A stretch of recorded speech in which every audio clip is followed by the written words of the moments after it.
Hello everyone. आज हम बात करेंगे क्लास 7 जियोग्राफी का तीसरा चैप्टर। फर्स्ट सेकंड चैप्टर हमने कर लिया है, ये हमारा तीसरा चैप्टर है। तीसरा चैप्टर ये हमारी बदलती पृथ्वी, इसके बारे में बात करेंगे। तो सबसे पहले स्थलमंडल, इसकी बात करेंगे। स्थलमंडल इसका लगातार परिवर्तन होता रहता है, इसका स्वरूप लगातार बदलता रहता है। स्थलमंडल हमारा ये अनेक प्लेटों में विभाजित है।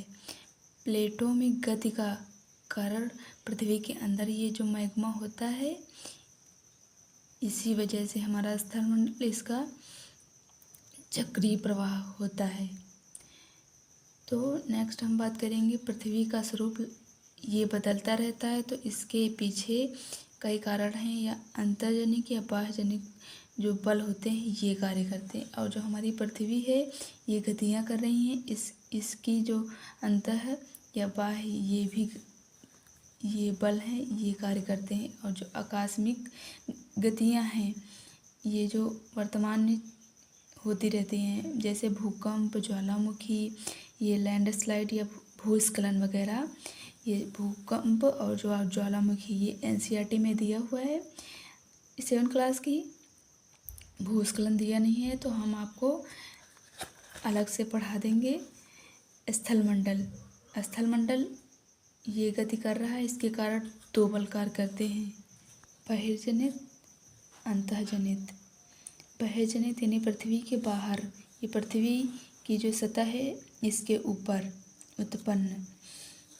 और जो अंतःजनित बल होते हैं पृथ्वी के आंतरिक भागों में उत्पन्न होते रहते हैं, तो इनकी हम बात करेंगे। सबसे पहले हम जान लेंगे, बात करें पृथ्वी की गतियाँ। पृथ्वी की गतियाँ ये चेंज होती रहती हैं, तो इनके लिए बल कार्य करते हैं अंतःजनित, बाह्यजनित। अंतःजनित में 2 प्रकार के बल लगते हैं, आकस्मिक बल और जो पटल विरूपण बल। आकस्मिक बल इसमें भूकंप, ज्वालामुखी, भूस्खलन, और जो पटल विरूपण बल होते हैं इसमें पर्वत निर्माणकाली बल यहाँ पर कार्य करते हैं। बहिर्जनित बल इनकी बात करें, ये अपर्दन और निक्षेपण, ये जो नदी, ये बहता जल, पवन, समुद्री तरंग, हिमनद, ये यहाँ पर बल कार्य करते हैं। तो अभी हम इसकी विस्तार से चर्चा करेंगे। सबसे पहले हम भूकंप ये है, इसके बारे में बात कर लेंगे। भूकंप उसे कहते हैं जब सतह का कंपन, प्लेटों के आपस में टकराने या एक दूसरे के खिलाफ फिसलने से भूकंप उत्पन्न होता है। तो आप लोग देख लीजिए, ये आमने सामने जब प्लेटें होती हैं ये आपस में टकराती हैं, तो ये आपको सिचुएशन दिखाई देगी। और जो प्लेटें एक दूसरे की ओर ये खिलाफ जो फिसलने से भूकंप उत्पन्न होता है, तो आप लोग तभी ये आपको सिचुएशन दिखाई देगी। जब भूपर्पटी के नीचे वह स्थान जहाँ कंपन प्रारंभ होता है उसको उद्गम केंद्र कहेंगे। तो आप लोग देख लीजिए, उद्गम केंद्र यहाँ पर है। और जब भू सतह निकटतम स्थान जहाँ होता है उसे अधिकेंद्र या एपिसेंटर कहते हैं। उद्गम केंद्र जहाँ भूकंप उत्पन्न होता है या भूकंपी ऊर्जा का उद्गम होता है। अधिकेंद्र ये जो एपिसेंटर है हमारा, अधिकेंद्र के निकटतम भाग पर सर्वाधिक हानि आपको दिखेगी। और जो अधिकेंद्र होता है हमारा एपिसेंटर, इससे दूरी बढ़ने पर भूकंप की तीव्रता इसमें कमी आती है।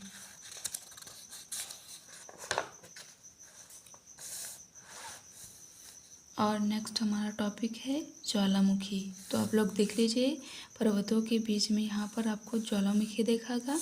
यहाँ पर जब अंतर होता है ये जब मैग्मा कोश इसको कहते हैं, और ये जो निकास होता है, और ये लावा, ये क्रेटर यहाँ पर गैस व राख।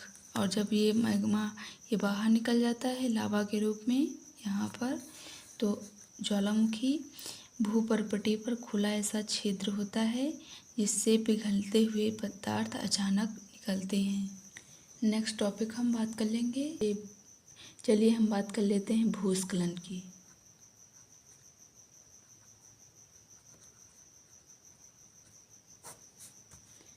भूस्खलन, इसकी हम बात कर लेंगे। ये होता है प्राकृतिक।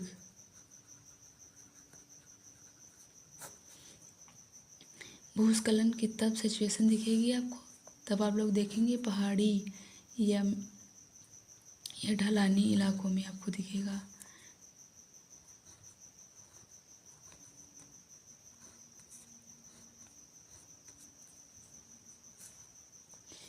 भूस्खलन की घटनाएं तब होती हैं जब मिट्टी या पत्थर अन्य सामग्री एक पहाड़ी जब ढलान से नीचे की ओर खिसकती है। तो आप लोग देख लीजिए, पहाड़ी ढलान से नीचे की ओर खिसक जाती है। यह तब होता है भूस्खलन जब किसी ढलान की स्थिरता बिगड़ जाती है, जिसके कारण धरती की सतह का एक हिस्सा खिसक कर नीचे की ओर गिरता है। तो आप लोगों को तब ये सिचुएशन दिखेगी भूस्खलन की। भूस्खलन एक प्राकृतिक आपदा है।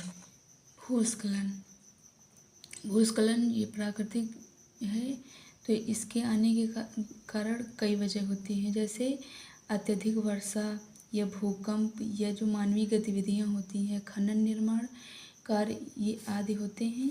तभी आपको लैंडस्लाइड इसकी सिचुएशन दिखेगी, जब भार होता है, ये ढलान इसको कमज़ोर कर देता है,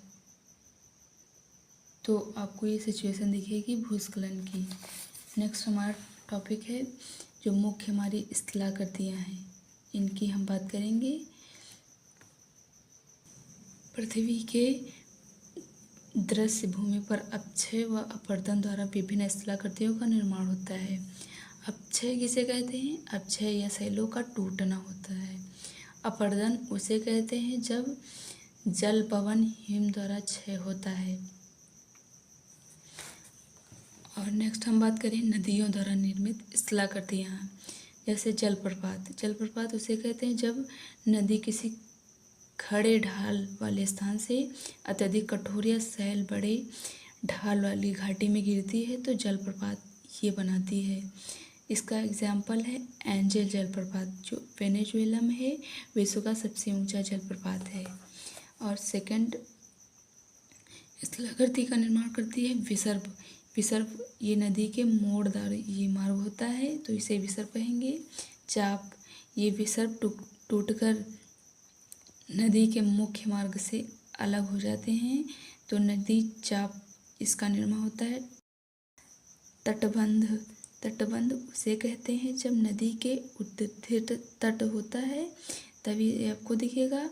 डेल्टा या समुद्र तट के पास नदी द्वारा मलबे का निक्षेपण होता है, तब आपको डेल्टा इसको देखने को मिलेगा।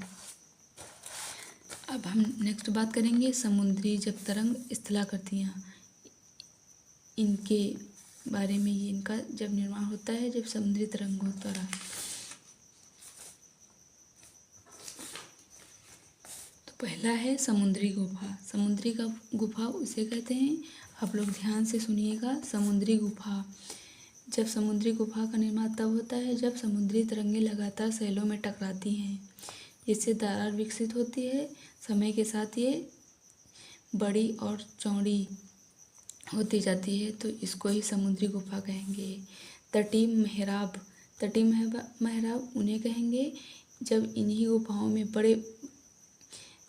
गुफाओं के बड़े होते जाने पर इसमें केवल क्षति ही बचती है, जिससे तटीय महराब इनका निर्माण होता है। स्टैक ये उसे कहते हैं जब लगातार ये जो अपरदन होता रहता है, अभी मैंने बताया आपको, अपरदन जल, पवन, हिम द्वारा क्षय होता है जिसका, तो अपरदन छत को भी तोड़ देता है, केवल दीवारें ये बचती हैं। दीवारें जैसी इन्हीं आकृतियों को स्टैक कहेंगे। और समुद्री भृंग, ये क्या होता है भृंग? समुद्री जल के ऊपर लगभग ऊर्ध्वाधर उठे हुए भाग को आप लोग यहाँ पर समुद्री भृंग कहेंगे। और जो समुद्री पुलिन, ये तो बहुत ही सिंपल है। और जो हिमनद, ये स्थलाकृतियाँ, ये जो ग्लेशियर झील हैं, और जो हिमनद ये हिमोड़ होते हैं। पवन जो स्थलाकृतियाँ हैं, इनकी बात करेंगे। छत्रक शैल, टिब्बा और जो लोएस, इनकी बात करेंगे। यहाँ पर रेगिस्तानी जो इलाके होते हैं, ये जो स्थलाकृतियाँ होती हैं, उन्हीं वहीं पर इनका निर्माण होता है। छत्रक शैल, रेगिस्तान के छत्रक के आकार के शैल, इसको हम छत्रक शैल कहेंगे। बालू टिब्बा, ये क्या होता है, जब पवन का बहाव रुकता है तो यह रेत गिरकर छोटी पहाड़ी बनाती है, उसी को हम बालू टिब्बा कहेंगे। लोएस, ये बालूकण, जो बालूकण ये विस्तृत क्षेत्र में फैल जाते हैं, तब आपको लोएस की सिचुएशन दिखेगी। तो ये रहा हमारा चैप्टर, ये तीसरा चैप्टर था, ये हमने कंप्लीट करा दिया है।